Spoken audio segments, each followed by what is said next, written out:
Coming to dysbarism, dysbarism is also known as Casson's disease or decompression sickness or diverse palsy or bends. A person after staying for some time at higher barometric pressure, if suddenly exposed to the low barometric pressure, he suffers from a group of symptoms called dysbarism.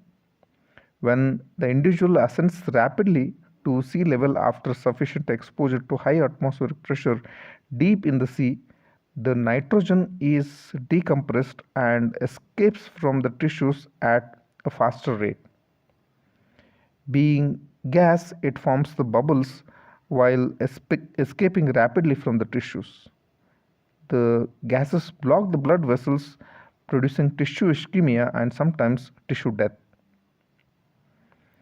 Caisson is an air chamber used to lower individuals uh, to work deep under the sea. They suffered from dysbarism and thus it is also called as Caisson's disease.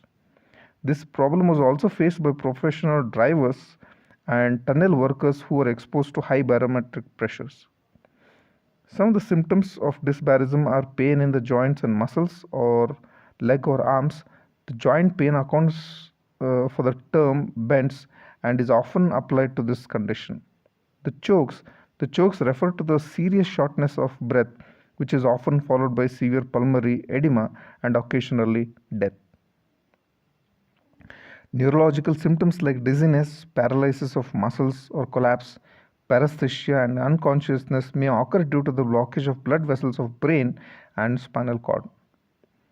There can be paralysis of the muscles and may occur temporarily due to the presence of nitrogen bubbles in the myelin sheath or motor nerve. And this is called as diverse palsy. Coronary ischemia or myocardial infarction may occur due to the blockage of coronary capillaries by nitrogen bubbles.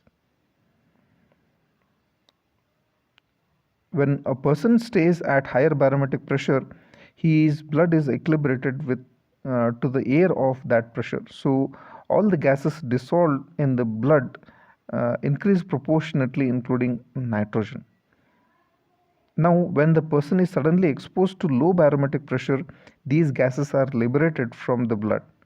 Carbon dioxide poses no problem as it can diffuse quickly and oxygen can be utilized by the tissues. But nitrogen bubbles cannot be got rid of easily because they obstruct the blood vessels and produce symptoms stated above.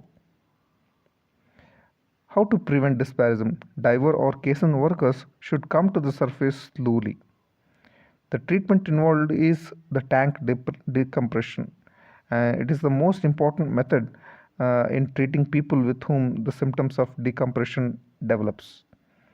In this case, the diver is recompressed immediately to a deep level.